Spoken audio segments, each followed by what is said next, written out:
Internet क्या है? बच्चों, आइए जानते हैं कि इंटरनेट क्या है। इंटरनेट सूचना का सुपर हाईवे या फिर इंफॉर्मेशन हाईवे के नाम से भी प्रसिद्ध है।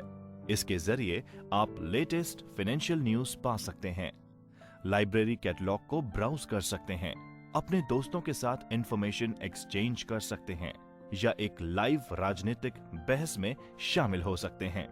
इंटरनेट एक ऐसा टूल है जो आपको टेलीफोन, फैक्स और आइसोलेटेड कंप्यूटर से परे एक सूचना नेटवर्क तक ले जाता है।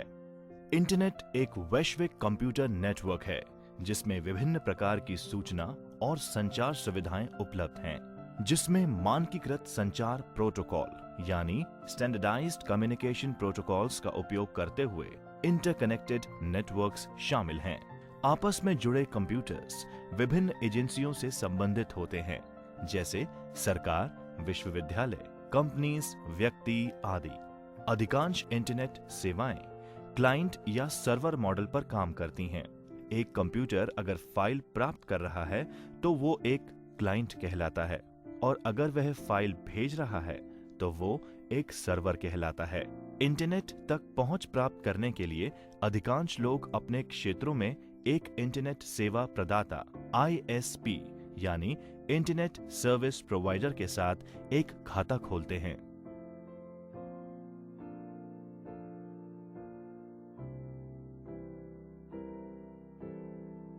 इंटरनेट को एक्सेस कैसे करें? How to access internet. आइए जानते हैं कि एक बार जब आप अपने कंप्यूटर को सेटअप कर लेते हैं तो या और भी कई काम कर सकें। इससे पहले कि आप इंटरनेट एक्सेस कर सकें, आपको एक इंटरनेट कनेक्शन और वेब ब्राउजर की आवश्यकता होगी। इंटरनेट कनेक्शन पाने के लिए आपको एक इंटरनेट सेवा प्रदाता ISP और एक मॉडेम की आवश्यकता होगी।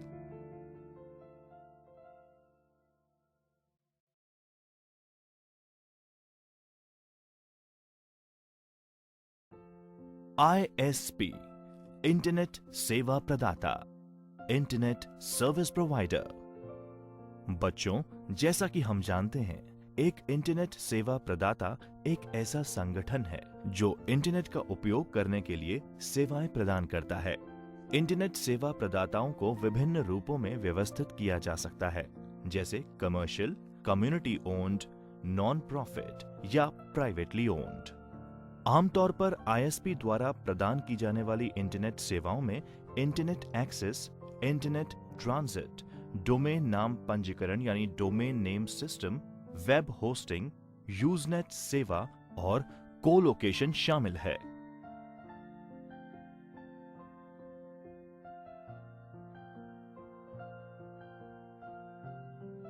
बच्चों, इस अध्याय में हम पढ़ेंगे कि मॉडेम क्या है। मॉडेम एक डिवाइस या प्रोग्राम है जो डेटा ट्रांसमिट करने के लिए एक कंप्यूटर को सक्षम बनाता है। उदाहरण के तौर पर डेटा को टेलीफोन या केबल लाइन पर संचारित किया जा सकता है। कंप्यूटर में जानकारी डिजिटल फॉर्म में संग्रहित की जाती है, जबकि टेलीफोन लाइंस पर इंफॉर्मेशन एनालॉग फॉर्म में संचारित की जाती है। डिजिटल इंफॉर्मेशन को एनालॉग इंफॉर्मेशन में एवं एनालॉग इंफॉर्मेशन डीमॉड्यूलेटर का संक्षिप्त रूप है। एक मॉडेम एक कंप्यूटर या अन्य डिजिटल डिवाइस से आउटगोइंग डिजिटल सिग्नल को एक copper twisted pair telephone line के लिए एनालॉग सिग्नल में मॉड्यूलेट करता है और आने वाले एनालॉग सिग्नल को डीमॉड्यूलेट करता है, और डिजिटल डिवाइस के लिए डिजिटल सिग्नल में इसे परिवर्तित करता है। मॉडेम विभिन्न प्रकार के होते हैं।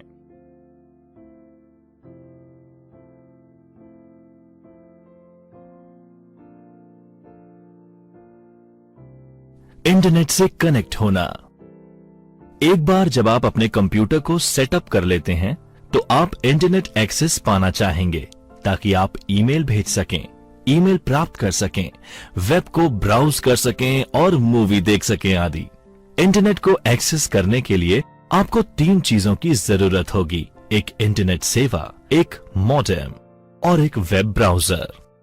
इंटरनेट कनेक्शन सेवा।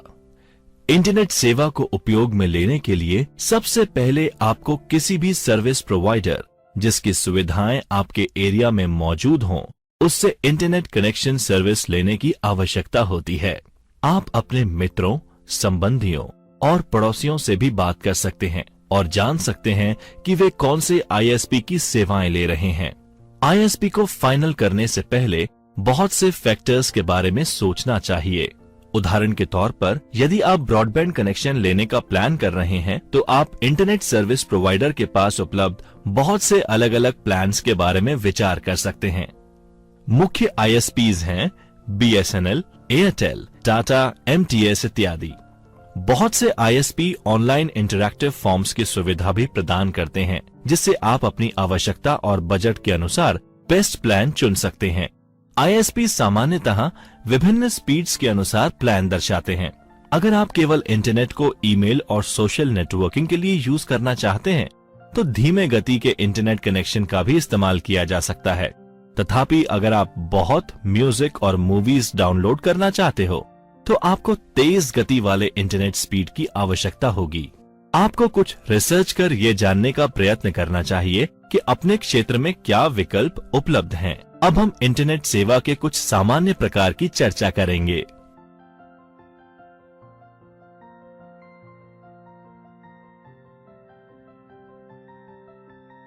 ब्रॉडबैंड, ये हाई स्पीड इंटरनेट कनेक्शन आमतौर पर टेलीफोन कंपनीज द्वारा प्रदान किया जाता है, जो आईएसपी के रूप में भी कार्य कर सकते हैं। उपलब्ध सबसे तेज विकल्पों में से एक ब्रॉडबैंड इंटरनेट बड़ी मात्रा में सूचना भेजने के लिए कई डेटा चैनल्स का उपयोग करता है। ब्रॉडबैंड शब्द ब्रॉड बैंडविड्थ के लिए शॉर्ट फॉर्म है। ब्रॉडबैंड इंटरनेट स्पीड उपयोगकर्ताओं को कंप्यूटर के माध्यम से वीडियो कॉन्फ्रेंसिंग, कंप्यूटर पर वॉइस कॉल्स और उच्च गुणवत्ता वाले ऑडियो और वीडियो स्ट्रीमिंग सहित टेक्नोलॉजीज का लाभ लेने देता है। उपलब्ध ब्रॉडबैंड के प्रमुख प्रकार में डीएसएल, केबल, सैटेलाइट और मोबाइल ब्रॉडबैंड शामिल है। ब्रॉडबैंड की गति को सामान्यतः मेगाबिट प्रति सेकंड यानी एमबीपीएस में मापा जाता है।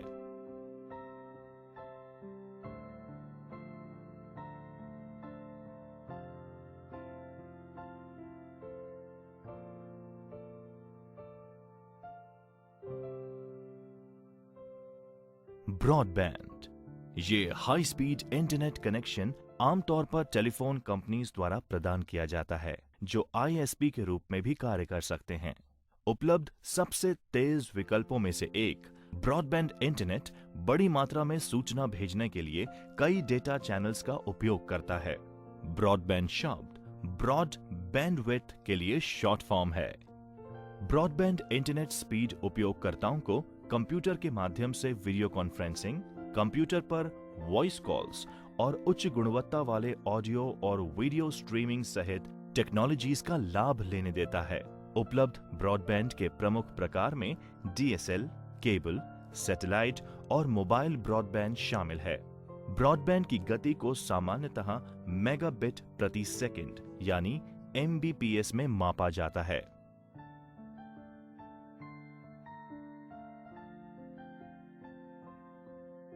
Wifi, wireless Fidelity. Wifi WLAN यानी वायरलेस लोकल एरिया नेटवर्किंग हेतु एक तकनीक है, जिसे डिवाइसेस तक संचारित करने के लिए रेडियो फ्रीक्वेंसी की आवश्यकता होती है। वाईफाई टेक्नोलॉजी का उपयोग करने वाले डिवाइस में personal computer, video game consoles, smartphone, digital camera, tablet computer, digital audio player और आधुनिक प्रिंटर्स शामिल हैं। वाईफाई कंपैटिबल डिवाइस एक WLAN नेटवर्क और एक वायरलेस एक्सेस पॉइंट के माध्यम से इंटरनेट से कनेक्ट कर सकते हैं। इस तरह के एक एक्सेस पॉइंट या हॉटस्पॉट की रेंज घर के अंदर लगभग 20 मीटर यानी लगभग 66 फीट और घर के बाहर थोड़ी और ज्यादा होती है। हॉटस्पॉट का कवरेज दीवारों युक्त एक कमरे के बराबर छोटा हो सकता है, जो रेडियो तरंगों को ब्लॉक करता है, या कई ओवरलैपिंग एक्सेस पॉइंट का उपयोग करके कई वर्ग किलोमीटर तक की कवरेज भी हो सकती है। कोई भौतिक कनेक्शन नहीं होने पर वायर्ड कनेक्शन की तुलना में ये हमलों के प्रति अधिक संवेदनशील होता है, जैसे ईथरनेट।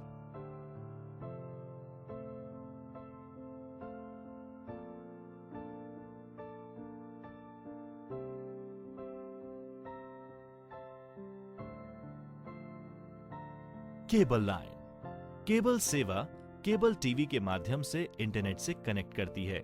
यद्यपि इसे पाने के लिए केबल टीवी की जरूरत नहीं है। ये एक ब्रॉडबैंड कनेक्शन का उपयोग करता है और दोनों डायल अप और डीएसएल सेवा की तुलना में तेज होता है। हालांकि ये उन्हीं स्थानों पर उपलब्ध हो सकता है जहां केबल टीवी होता है।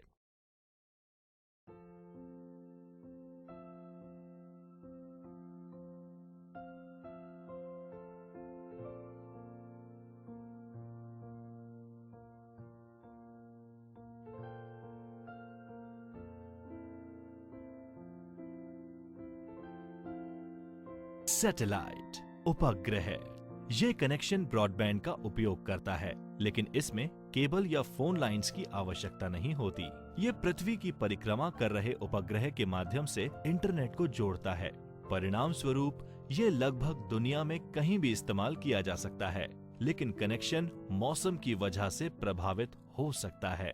एक उपग्रह कनेक्शन थोड़ी देरी से डेटा संचार करता है, इसलिए उपग्रह कनेक्शन उन लोगों के लिए बहुत अच्छा विकल्प नहीं है जो रियल टाइम एप्लीकेशन जैसे गेमिंग या वीडियो कॉन्फ्रेंसिंग का उपयोग करते हैं।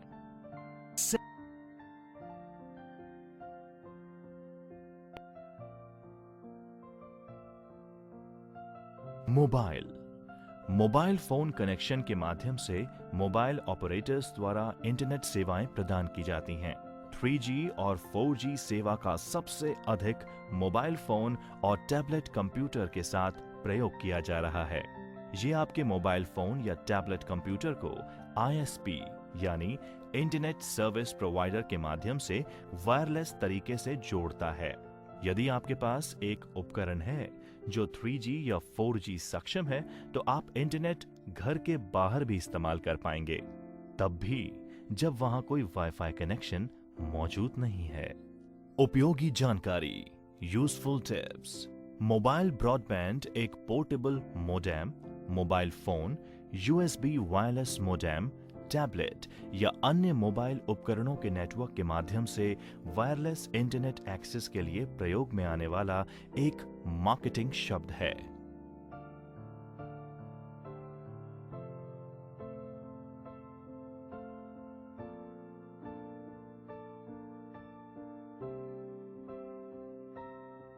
इंट्रानेट। आइए अब हम पढ़ते हैं इंट्रानेट के बारे में। एक इंट्रानेट एक निजी नेटवर्क है जो केवल उस ऑर्गेनाइजेशन के कर्मचारियों के लिए ही सुलभ होता है। आमतौर पर संगठन के इंटरनल IT सिस्टम से जानकारी और सेवाओं की एक विस्तृत श्रृंखला यानी डिटेल्ड लिस्ट संगठन के कर्मचारियों के लिए उपलब्ध होती है एवं ये इंटरनेट पर आम जनता। एक इंट्रानेट वेबसाइट किसी भी अन्य वेबसाइट्स की तरह काम करती है, लेकिन एक इंट्रानेट को सिक्योरिटी देने वाला फायरवॉल अनऑथराइज्ड उपयोग को बंद कर देता है।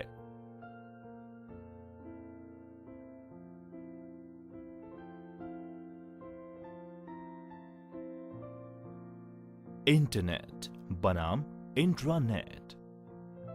Internet global world wide web है, जबकि इंट्रानेट एक कंपनी का प्राइवेट इंटरनेट है जिसे सिर्फ कंपनी के अंदर इस्तेमाल किया जा सकता है। दोनों TCP/IP प्रोटोकॉल को उपयोग में लेते हैं और साथ में ईमेल और अन्य वर्ल्ड वाइड वेब मानक का इस्तेमाल भी करते हैं। दोनों में मुख्य फर्क ये है, नेट पर जा सकता है, लेकिन सुरक्षा कारणों जैसे कंप्यूटर फायरवॉल के कारण इंटरनेट कनेक्शन के भी चल सकता है। इंटरनेट अधिक व्यापक एक बड़ी आबादी में फैला है, सभी वेब आधारित सेवाओं के लिए बेहतर पहुंच प्रदान करता है और इस प्रकार बहुत से उपयोगकर्ताओं के लिए सूटेबल है। इंट्रानेट इंटरनेट का एक अधिक सुरक्षित और प्राइवेटाइज्ड वर्जन है।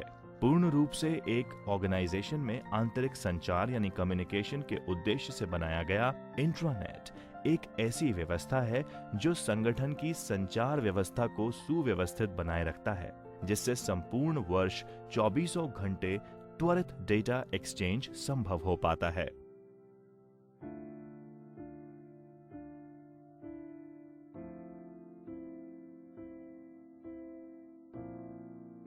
एक वेबसाइट खोलना। Opening a website.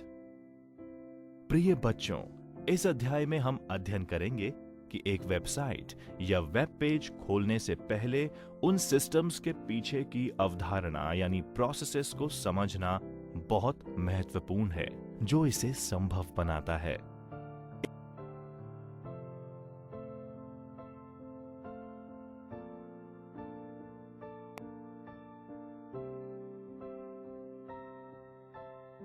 World wide web.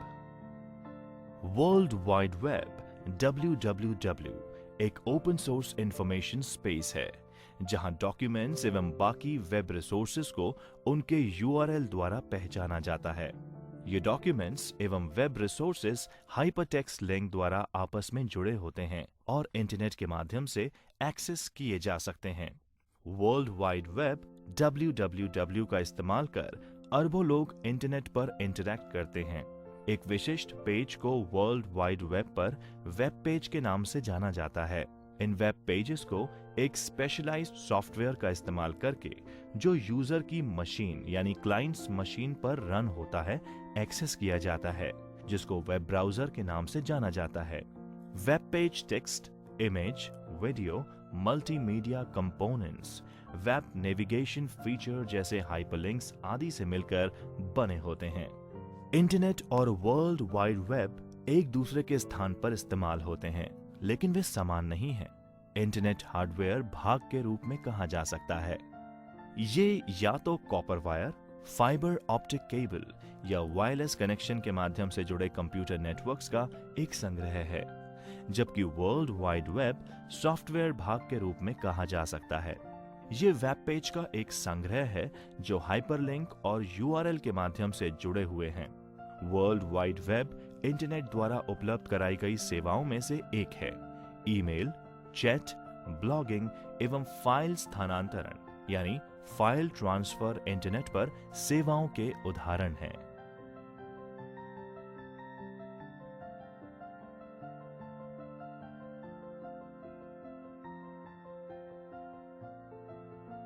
Website. बच्चों, आइए जानते हैं वेबसाइट के बारे में। एक वेबसाइट वर्ल्ड वाइड वेब यानी WWW फाइलों का एक संबंधित संग्रह है, जिसमें साथ में एक पेज भी होता है जिसे होम पेज कहते हैं। एक होम पेज वह पेज है जो कि किसी भी वेबसाइट को एक्सेस करने पर सबसे पहले खुलता है। प्राय कोई की वेबसाइट होती है, वह आपको अपनी वेबसाइट के होम पेज का पता देता है।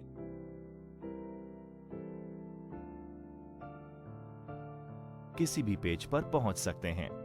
वेबसाइट से कई कार्य किए जा सकते हैं और कई तरह से इन्हें काम में लिया जा सकता है। वेबसाइट किसी की निजी वेबसाइट हो सकती है, एक वाणिज्यिक यानी कमर्शियल वेबसाइट हो सकती है, एक सरकारी यानी गवर्नमेंट वेबसाइट या एक गैर लाभकारी संगठन यानी NGO वेबसाइट भी हो सकती है। वेबसाइट एक व्यक्ति, एक व्यापार या अन्य संगठन का कार्य हो सकता है और आमतौर पर वेबसाइट एक विशेष विषय या उद्देश्य के लिए समर्पित होती है। किसी भी वेबसाइट पर किसी अन्य वेबसाइट के लिए एक हाइपरलिंक शामिल किया जा सकता है। वेब पेज को अलग अलग आकार की कंप्यूटर आधारित एवं इंटरनेट सक्षम डिवाइस के द्वारा देखा या एक्सेस किया जा सकता है, जैसे डेस्कटॉप कंप्यूटर, लैपटॉप, PDA और मोबाइल फोन। एक वेबसाइट को एक कंप्यूटर सिस्टम पर होस्ट किया जाता है, जिसे वेब सर्वर कहते हैं। इसे HTTP सर्वर भी कहा जा सकता है। वेबसाइट्स को दो व्यापक श्रेणियों यानी कैटेगरीज में विभाजित किया जा सकता है, स्टैटिक और डायनेमिक। स्टैटिक साइट्स की जानकारी स्थिर होती है और यूजर को संवाद की अनुमति नहीं दी जाती, जबकि डायनेमिक साइट वेब 2.0 समुदाय का हिस्सा है और साइट ओनर और साइट फॉलोअर्स के बीच संवाद के लिए अनुमति देती है।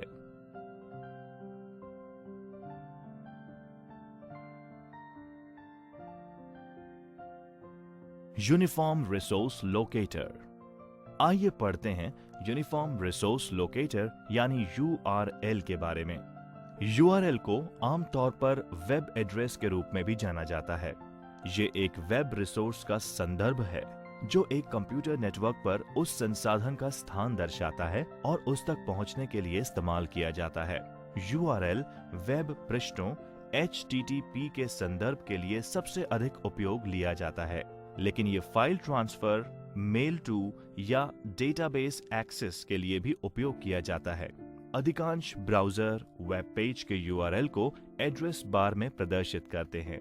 URL एक वेबसाइट, फाइल या दस्तावेज का सामान्य प्रारूप में इंटरनेट पता है। इंटरनेट से जुड़े प्रत्येक कंप्यूटर का अपना एक यूनिक URL होता है, जिसके बिना दूसरे कंप्यूटर तक पहुंच नहीं बनाई जा सकती। आमतौर पर एक URL निम्न प्रकार से प्रदर्शित किया जा सकता है। ये एक प्रोटोकॉल यानी HTTP, एक होस्ट नेम, डोमेन नेम और एक फाइल नेम इंगित करता है। TLDs यानी टॉप लेवल डोमेन के कुछ उदाहरण संदर्भ के लिए यहां साझा किए जा रहे हैं। क्षेत्र .com परिभाषा कमर्शियल या व्यावसायिक, उपयोग हेतु व्यापार। क्षेत्र .edu परिभाषा शिक्षा, उपयोग हेतु विश्वविद्यालय। क्षेत्र .gov परिभाषा सरकार, उपयोग हेतु विभिन्न देशों की सरकार एवं भारत के विभिन्न राज्यों की सरकार। क्षेत्र .net परिभाषा नेटवर्क, उपयोग हेतु नेटवर्क प्रदाता या नेटवर्क प्रोवाइडर्स। क्षेत्र .org परिभाषा संगठन या ऑर्गेनाइजेशंस, उपयोग हेतु गैर लाभकारी और अन्य संगठन, non profit and miscellaneous organisations.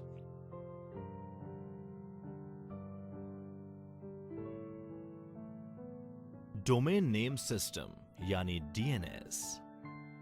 आइए अब समझते हैं कि डोमेन नेम सिस्टम असल में है क्या। Domain name system internet domain नामों का पता लगाने और उनका इंटरनेट प्रोटोकॉल एड्रेस में अनुवाद करने का एक तरीका है। एक डोमेन नाम एक इंटरनेट एड्रेस यानी पते को याद रखने का एक सार्थक और आसान तरीका है। डोमेन नेम सिस्टम कंप्यूटर, सेवाओं या किसी भी इंटरनेट या एक निजी नेटवर्क से जुड़े संसाधन के लिए एक श्रेणीबद्ध वितरित नामकरण प्रणाली है। ये डोमेन नेम्स, जो कि मनुष्य द्वारा आसानी से याद किए जा सकते हैं, जिसकी आवश्यकता कंप्यूटर सेवाओं एंड डिवाइस के लिए दुनिया भर में होती है। डोमेन नेम सिस्टम सभी इंटरनेट सुविधाओं की सुविधा का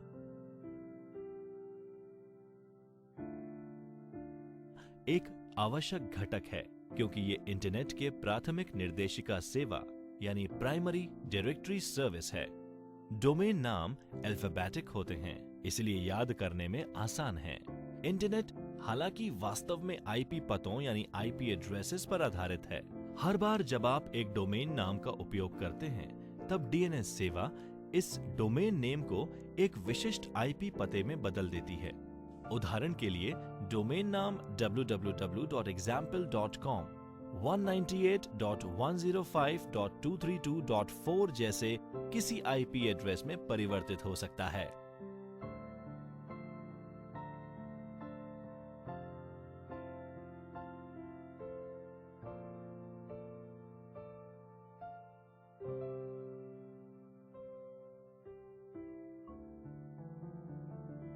ब्राउज़र एक सॉफ्टवेयर एप्लीकेशन है जो वर्ल्ड वाइड वेब पर कंटेंट लोकेट करने, प्राप्त करने एवं प्रदर्शित करने में उपयोग में आती है, जैसे images, web pages, video contents इत्यादि।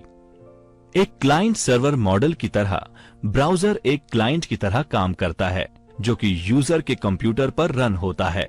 ब्राउज़र वेब सर्वर को संपर्क यानी कांटेक्ट करके इंफॉर्मेशन रिक्वेस्ट करता है।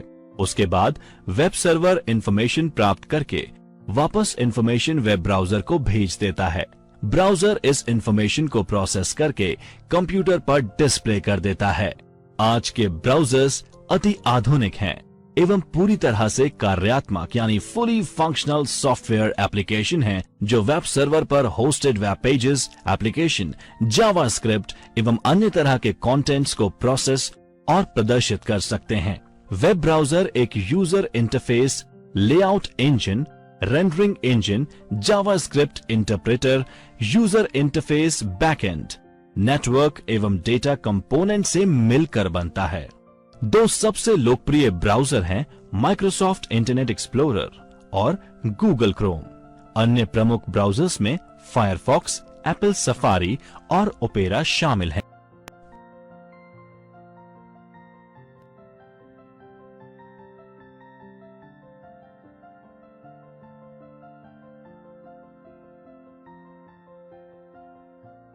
HTTP यानी हाइपरटेक्स्ट ट्रांसफर प्रोटोकॉल वितरित सहयोगी हाइपरमीडिया सूचना प्रणाली के लिए एक एप्लीकेशन प्रोटोकॉल है। HTTP वर्ल्ड वाइड वेब के लिए डेटा संचार का आधार है। हाइपरटेक्स्ट संरचित टेक्स्ट होता है जो तार्किक लिंक यानी हाइपरलिंक का उपयोग करता है। HTTP हाइपरटेक्स्ट का आदान प्रदान या हस्तांतरण करने का प्रोटोकॉल है। क्लाइंट सर्वर कंप्यूटिंग मॉडल में एक अनुरोध प्रतिक्रिया यानी रिक्वेस्ट रिस्पांस प्रोटोकॉल के रूप में HTTP कार्य करता है। HTTP का उपयोग कर एक कंप्यूटर नेटवर्क पर सुरक्षित संचार के लिए प्रोटोकॉल HTTPS यानी HTTP सिक्योर है। HTTPS का संचार HTTP पर होता है, पर इसमें कनेक्शन ट्रांसपोर्ट लेयर सिक्योरिटी या सिक्योर सॉकेट लेयर द्वारा इंक्रिप्टेड होता है। HTTPS के लिए मुख्य प्रेरणा वेबसाइट के प्रमाणीकरण, गोपनीयता की सुरक्षा और डेटा के आदान प्रदान की अखंडता है। ये विशेष एवं व्यापक रूप से उन इंटरनेट वेबसाइट्स के लिए उपयोग में लिया जाता है जहां पर वित्तीय लेन देन होता है या फिर डेटा को गोपनीय रखने की जरूरत होती है।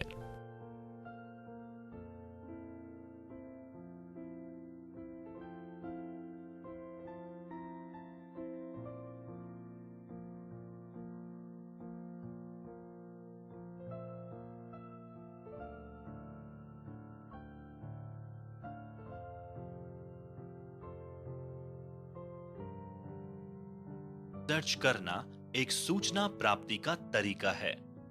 वेब सर्च का उद्देश्य उन सभी प्रासंगिक दस्तावेजों की प्राप्ति है जो आपकी क्वेरी से संबंधित हैं, किंतु इसमें कुछ गैर प्रासंगिक दस्तावेज भी प्राप्त हो सकते हैं। वेब सर्च एक सर्च इंजन के द्वारा ही संभव है।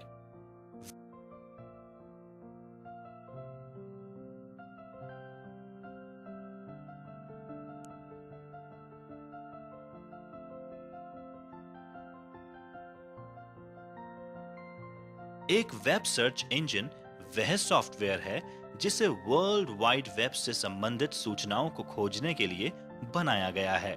सर्च रिजल्ट यानी खोजे गए परिणामों को सामान्यतः परिणामों की एक सूची के रूप में प्रस्तुत किया जाता है, जिसे सर्च इंजन रिजल्ट पेज यानी SERP कहा जाता है। सूचना वेब पेज, छवियों और अन्य कई तरह की फाइलों का मिश्रण हो सकता है। कुछ सर्च इंजन डेटाबेस अथवा ओपन डायरेक्टरीज से भी डेटा माइन यानी डेटा की खोज करते हैं। एक सर्च इंजन वास्तविक समय में निम्नलिखित प्रक्रियाओं को संभालता है: web crawling, web spider, indexing यानी अनुक्रमण, सर्चिंग यानी खोजना। Web crawler. एक वेब क्राउलर वह इंटरनेट बोट है जो वेब अनुक्रमण यानी इंडेक्सिंग के लिए वर्ल्ड वाइड वेब को व्यवस्थित तरीके से ब्राउज करता है। सर्च इंजन वेब क्राउलिंग या स्पाइडर सॉफ्टवेयर्स का उपयोग अपनी वेब कंटेंट यानी सामग्री या दूसरी वेबसाइट की कंटेंट अनुक्रमण को अद्यतन बनाने के लिए करते हैं। वेब क्राउलर विजिट किए गए सभी पृष्ठों की प्रतिलिपि तैयार कर प्रस्तुत कर सकता है, जिसके डाउनलोड किए गए पेजों के बाद में सर्च इंजन द्वारा अनुक्रमित किया जा सकता है, जिसे उपयोगकर्ता और अधिक कुशलता से खोज सकता है। इंडेक्सिंग यानी अनुक्रमण का अर्थ वेब पेज पर पाए गए संबंधित शब्दों और परिभाषित हो सकने वाले टोकनों और उनके डोमेन नेम और HTML फील्ड से जोड़ना है। इनका जोड़ सार्वजनिक डेटाबेस जो वेब सर्च क्वेरी के लिए उपलब्ध रहता है। यूजर द्वारा एक शब्द के रूप में भी क्वेरी की जा सकती है। अनुक्रमण यानी इंडेक्स संबंधित सूचनाओं को शीघ्र से शीघ्र खोजने में मदद करता है। आमतौर पर जब कोई यूजर कोई क्वेरी करता है तो वह कुछ शब्दों का समूह होता है। इंडेक्स में निहित तौर पर उन सभी वेबसाइट के नाम होते हैं जहां क्वेरी शब्दों के कीवर्ड होते हैं एवं उन्हें तत्काल या क्षणिक तौर पर इंडेक्स से प्राप्त किया जा सकता है। वास्तविक processing load in web page यानी खोजे गए परिणामों को सूचीबद्ध करने में लगता है। सर्च इंजन की उपयोगिता परिणामों की प्रासंगिकता पर निर्भर करती है। उसी शब्द या शब्दांशों से संबंधित जानकारी लाखों वेबसाइटों पर उपलब्ध होती है, लेकिन उनमें से कुछ पेज दूसरों की तुलना में क्वेरी से अधिक प्रासंगिक एवं लोकप्रिय हो सकते हैं। अधिकतर सर्च इंजन परिणामों की रैंकिंग करके सबसे अच्छे परिणामों को सर्च रिजल्ट के रूप में कौन सा पेज सबसे ज्यादा मैच करता है, किस क्रम में परिणामों को दिखाया जाना है, ये सुनिश्चित करने की प्रक्रिया हर एक सर्च इंजन में अलग-अलग होती है।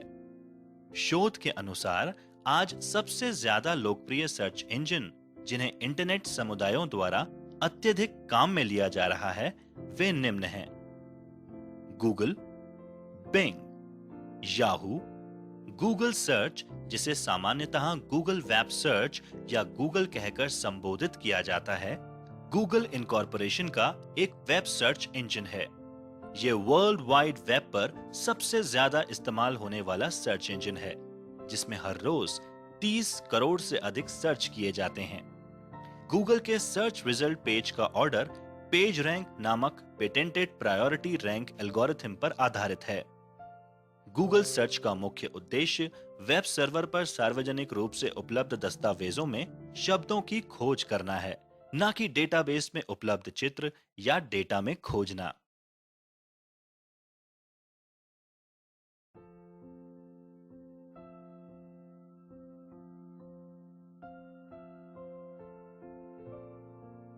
विकिपीडिया। प्रिय बच्चों, आइए जानते हैं विकिपीडिया के बारे में। विकिपीडिया एक फ्री एनसाइक्लोपीडिया है जिसे उन लोगों द्वारा कोलैबोरेटिव रूप में लिखा है जो इसका उपयोग करते हैं। ये एक विशेष प्रकार की वेबसाइट है जो कोलैबोरेशन को आसान बनाने के लिए डिजाइन की गई है, जिसे विकी कहा जाता है। विकी एक सहभागी वेबसाइट है जिसमें कई लेखकों के सतत सहभागी यानी कोलैबोरेटिव कार्य शामिल हैं। विकी वेबसाइट पर उपलब्ध पिछले लेखकों के द्वारा काम किए गए लेख को किसी के द्वारा भी संपादित यानी एडिट करने, हटाने या मॉडिफाई करने की अनुमति देता है। कई लोग प्रति घंटे हजारों परिवर्तन कर रहे हैं। ये सभी परिवर्तन लेख के इतिहास और हाल ही में किए गए परिवर्तनों में रिकॉर्ड होते हैं।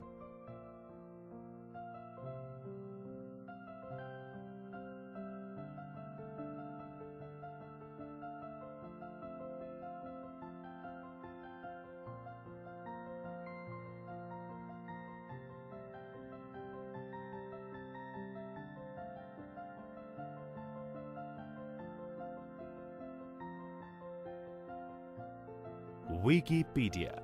प्रिय बच्चों, आइए जानते हैं विकिपीडिया के बारे में। विकिपीडिया एक फ्री एनसाइक्लोपीडिया है जिसे ईमेल।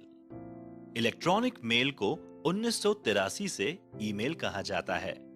ये एक मैसेज को डिजिटल फॉर्म में एक लेखक से दूसरे या अधिक प्राप्तकर्ताओं तक पहुंचाया जाता है। ईमेल इंटरनेट अथवा कंप्यूटर नेटवर्क द्वारा संचालित होता है। आज का ईमेल सिस्टम स्टोर कर प्रेषित यानी फॉरवर्ड करने वाले प्रारूप यानी स्टोर एंड फॉरवर्ड पर कार्य करता है। ईमेल सर्वर इसे स्वीकार करते हैं, भेजते हैं, पहुंचाते हैं तथा उसको संग्रहित भी रखते हैं।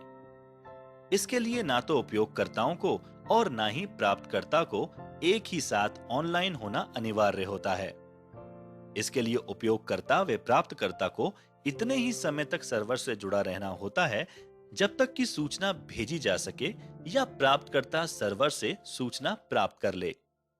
दोनों का साथ होना कतई आवश्यक नहीं है। इंटरनेट ईमेल सूचना के 3 भाग होते हैं: संदेश, संदेश हेडर और मैसेज बॉडी।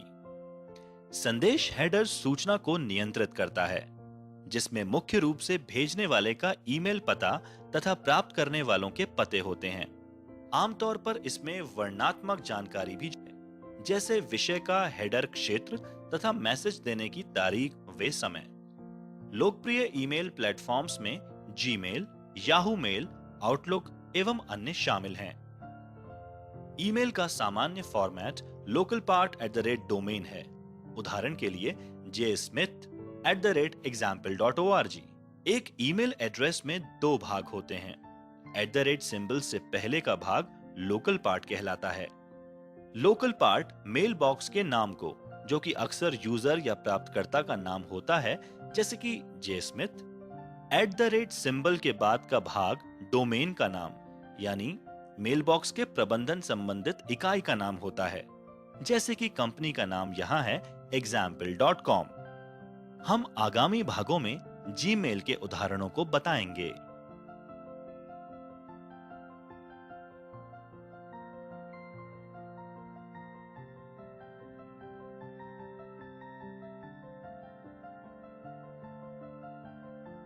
ईमेल एक्सेस करना। How to access electronic mail. आइए जानते हैं कि ईमेल का उपयोग कैसे किया जाए, और इसका प्रदर्शन करने के लिए हम जीमेल का उदाहरण लेंगे। ईमेल लिखना तथा भेजना अन्य लोगों को जल्दी जानकारी देने का एक क्विक तथा सरल तरीका है। एक टच बटन के माध्यम से ही आप अपने मित्रों या परिवारों को कहीं भी, विश्व में कहीं से भी समाचार भेज सकते हैं। ये स्टेप्स आपको बताएंगे कि जीमेल खाते यानी जीमेल अकाउंट का इस्तेमाल करते हुए ईमेल कैसे भेजना है। इसके लिए आपको इन चीजों की जरूरत होगी: एक कंप्यूटर में कार्यकारी स्थिति में इंटरनेट कनेक्शन, एक सेटअप किया हुआ ईमेल खाता जिसमें ईमेल भेजने व प्राप्त करने की सुविधा हो। एक ईमेल भेजने के लिए निम्न कदम दर कदम यानी स्टेप बाय स्टेप दिशा निर्देश का पालन करें।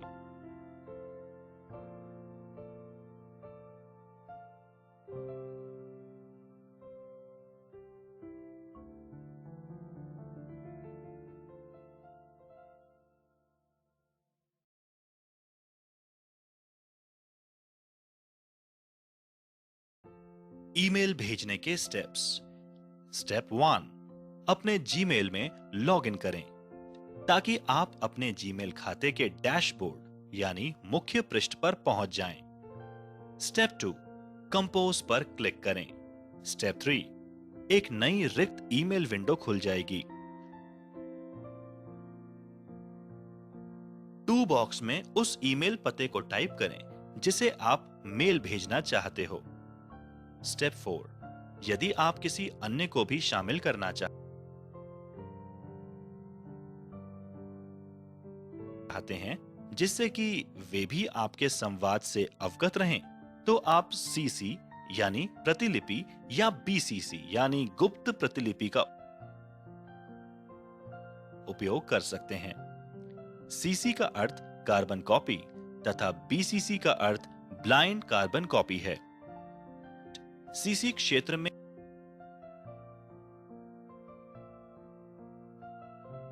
ईमेल पते के जोड़ने का अर्थ यह है कि सूचना की प्रति इस व्यक्ति या व्यक्तियों को भी प्राप्त होगी। किंतु यदि आपने इसे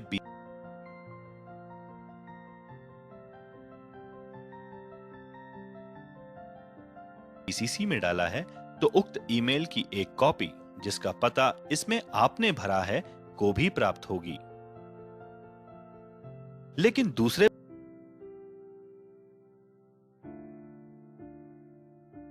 प्राप्तकर्ता उसका ईमेल एड्रेस नहीं देख पाएंगे।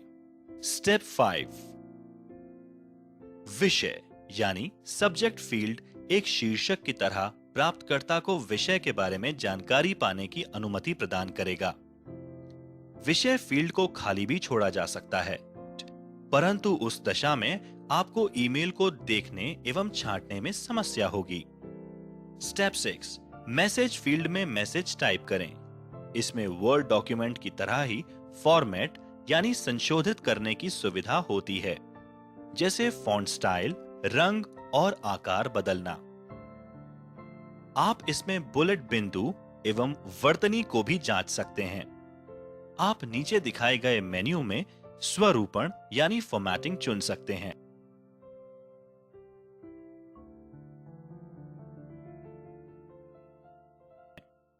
स्टेप 7, अपना मैसेज ईमेल की बॉडी फील्ड में डालें। स्टेप 8, यदि आप अपनी लिखी ईमेल से संतुष्ट हैं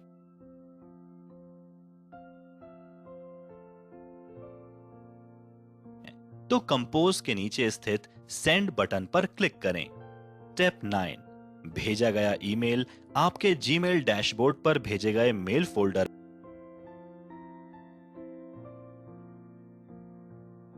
में संग्रहित रहेगा।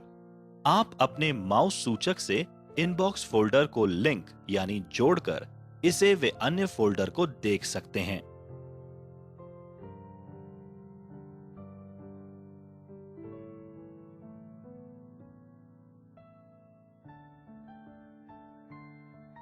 स्टेप 10, आपकी ईमेल अब भेजे जाने के लिए तैयार है, लेकिन इसे सीधे भेजने की बजाय इसे वापस लाने के लिए भी तय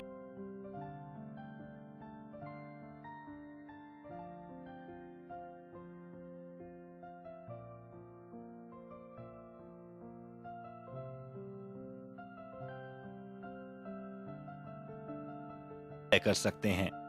जीमेल अपने ड्राफ्ट को स्वचालित रूप से सेव यानी सहेजता है। इसीलिए आप यदि मेल बंद कर देते हैं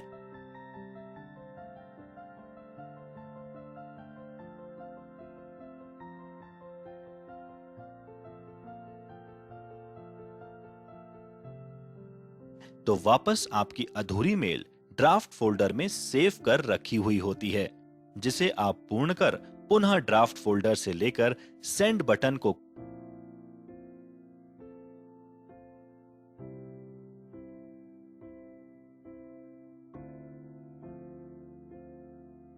क्लिक कर सामान्य तरीके से भेज सकते हैं।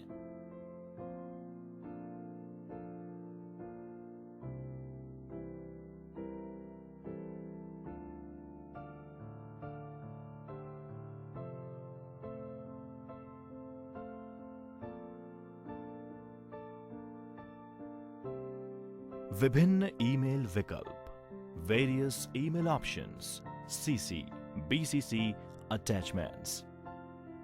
कई बार में कई रिसिपिएंट्स को एक ईमेल भेजने के लिए मुख्यतः 3 तरीके हैं: टू, सीसी और बीसीसी फील्ड का उपयोग करना। इन फील्ड्स में से किसी में भी, चाहे वो टू हो, सीसी हो या बीसीसी हो, आप एक से अधिक ईमेल एड्रेस दर्ज कर सकते हैं और कॉमा से अलग कर सकते हैं।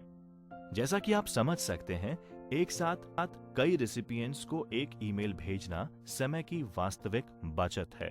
वास्तव में इंडिविजुअल रिसिपिएंट्स को संदेश कॉपी पेस्ट करके ईमेल द्वारा कई लोगों को भेजा जाना तब तक रेकमेंड नहीं किया जाता जब तक कि निश्चित रूप से आप प्राप्तकर्ता के नाम से प्रत्येक ईमेल को पर्सनलाइज करना चाहते हैं।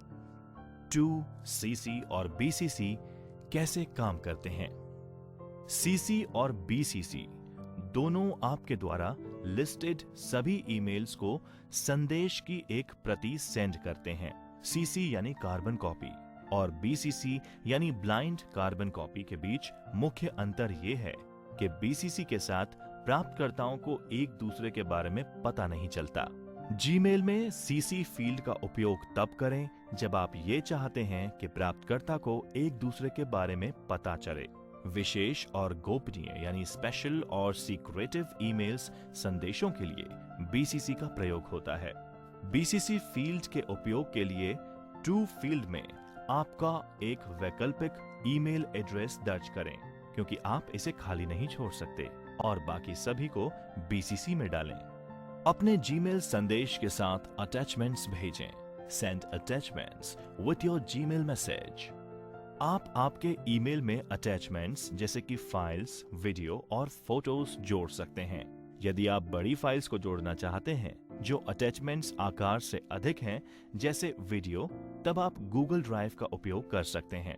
एक फाइल अटैच करने के लिए ये स्टेप्स काम में लिए जाते हैं।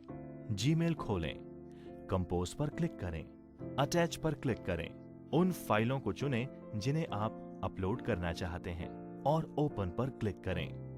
टिप: आप एक इमेज को कंपोज विंडो में ड्रैग करके छोड़ दें तो भी अटैचमेंट में वह जुड़ जाएगा। अटैचमेंट हटाएं, रिमूव अटैचमेंट्स। अटैचमेंट जोड़ने के बाद आप इसे हटा भी सकते हैं। अटैचमेंट नाम के राइट ओर क्लोज पर क्लिक करें। अटैचमेंट आकार की सीमा, अटैचमेंट साइज लिमिट। आप अटैचमेंट 25 MB तक भेज सकते हैं। यदि आपके पास एक से अधिक अटैचमेंट्स हैं तो वे सब जोड़कर 25 MB से ज्यादा नहीं होना चाहिए। यदि आपकी फाइल 25 MB से अधिक है तो जीमेल स्वतः ही इसे एक अटैचमेंट के रूप में शामिल करने के बजाय ईमेल में एक गूगल ड्राइव लिंक जोड़ता है। जिस व्यक्ति को आप फाइल भेजते हैं वह इसे डाउनलोड कर सकता है, इसलिए उसके पास इसका एक्सेस होगा, भले ही आप उसे गूगल ड्राइव से हटा दें। उपयोगी जानकारी, यूजफुल टिप्स। बल्क ईमेल एक प्रकार का ईमेल संदेश है जो क्लासिफाई करना इतना आसान नहीं होता, जबकि जंक ईमेल का खतरा हमेशा बना रहता है। बल्क ईमेल में आमतौर पर एक एडवर्टीजमेंट या मार्केटिंग मैसेज शामिल होता है जिसे बार बार भेजे जाने की संभावना नहीं होती।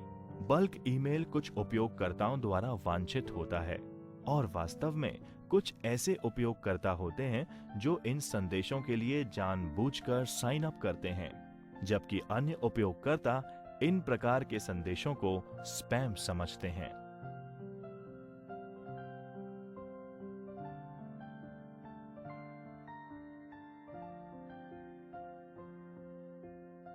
उपयोगी वेबसाइट्स राजस्थान में। यूजफुल वेबसाइट्स इन राजस्थान। प्रिय बच्चों, जैसा कि आप सभी को पता है, राजस्थान सरकार और इसके विभागों के लिए विशेष रूप से उपलब्ध कई उपयोगी और इंफॉर्मेटिव वेबसाइट्स हैं। उनमें से कुछ यहां पर समझाई गई हैं।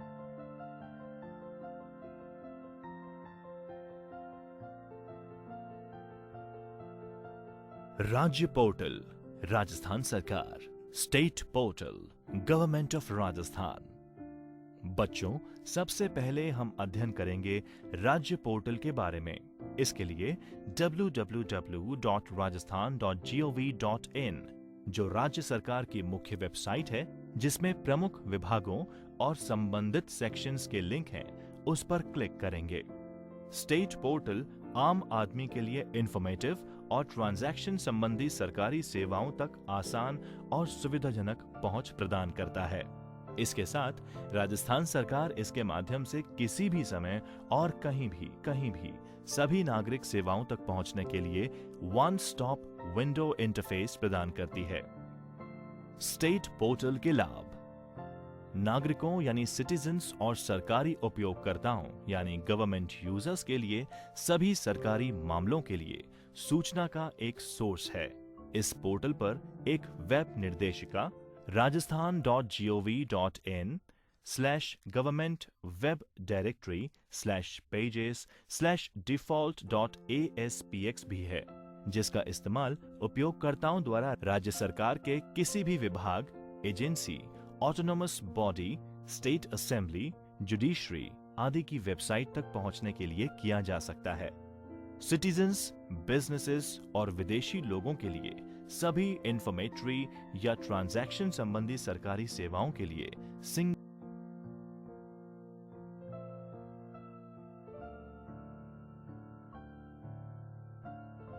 Window interface.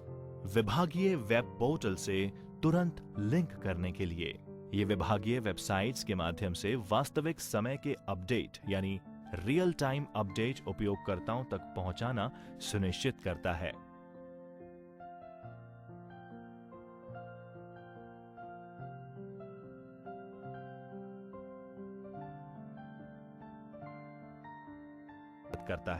इस ऑनलाइन सिस्टम की मदद से किसी को भी किसी भी स्कूल में सीटों की संख्या, प्रवेश के लिए ऑनलाइन आवेदन, शुल्क की प्रतिपूर्ति यानी फीस रिएम्बर्समेंट, फॉर्म वितरण यानी फॉर्म डिस्ट्रीब्यूशन और जमा तिथि यानी रिसिप्ट डेट्स, लॉटरी जानकारी, अन्य विभिन्न विवरणों यानी डिटेल्स के साथ स्कूल में भर्ती छात्रों के विवरण मिल सकते हैं।